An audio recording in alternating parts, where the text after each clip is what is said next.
The trouble is not with the Jews. The trouble is with Zionists. Jews don't like Zionists. Most Zionists are false Jews.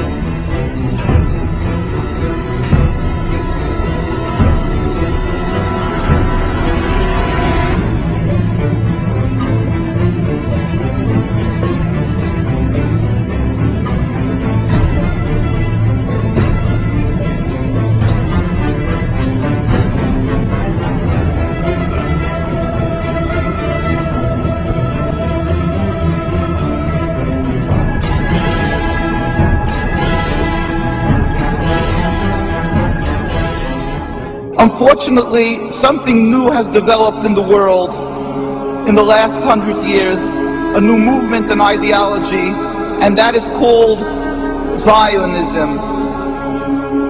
People confuse Judaism and Zionism. They consider it one and the same. But it could be nothing further from the truth, because in actuality, Zionism is antithetical to Judaism. It is the diametric opposite.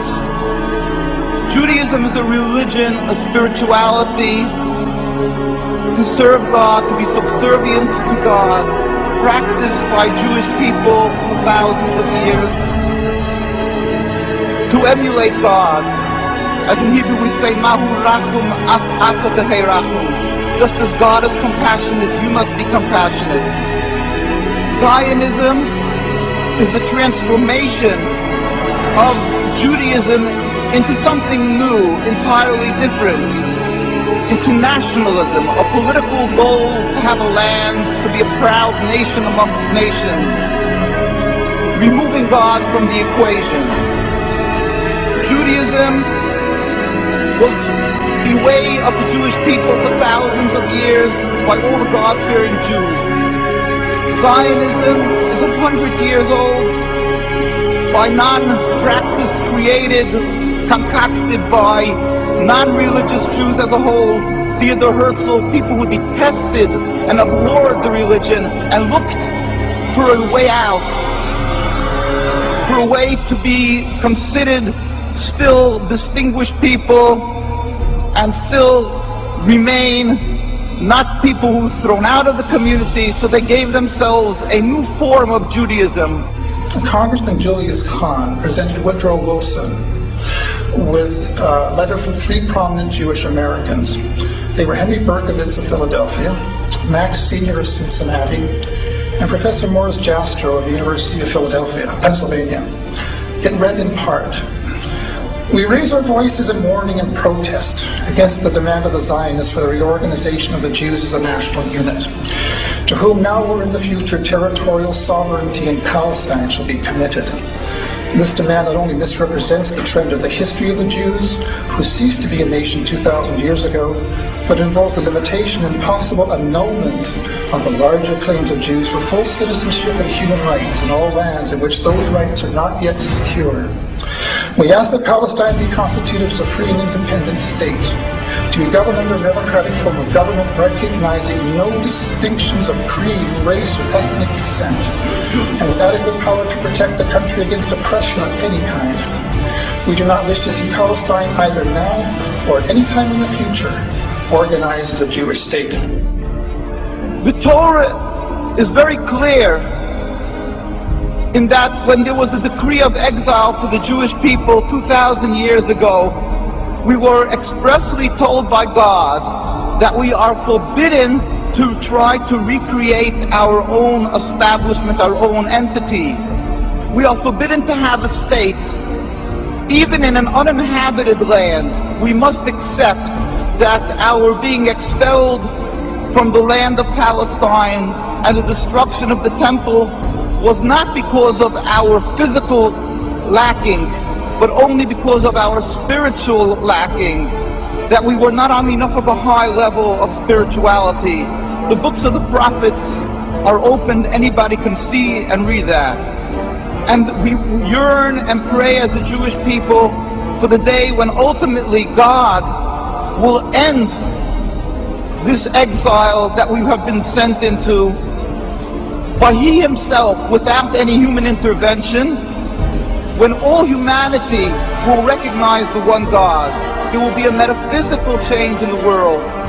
As it states across from the United Nations in the conclave wall called the Isaiah Wall, that the day will come when they will beat the swords into plowshares. One nation will not pick up a sword against another nation. That is what we as a Jewish people must yearn and pray for.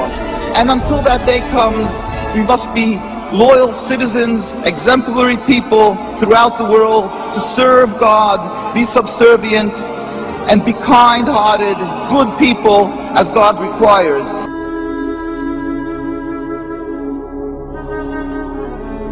I start by saying that I'm a Palestinian with strong Armenian roots, with a commitment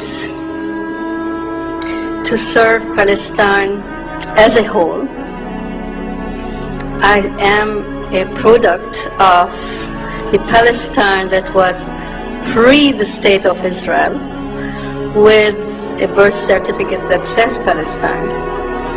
And I think I have inherited that vision of that beautiful geographical spot that is a melting pot of different ethnic groups, which in my Christian faith is also the cradle of Christianity, but also the source of Judaism and Islam.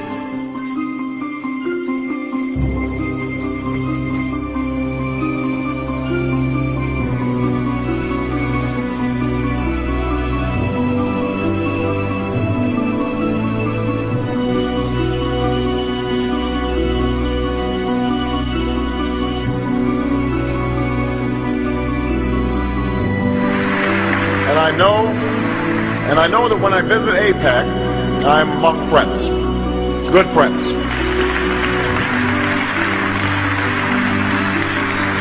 Friends who share my strong commitment to make sure that the bond between the United States and Israel is unbreakable today, unbreakable tomorrow, unbreakable forever. I have been proud to be a part of a strong bipartisan consensus that has stood by Israel in the face of all threats. That is a commitment. That is a commitment that both John McCain and I share, because support for Israel in this country goes beyond party.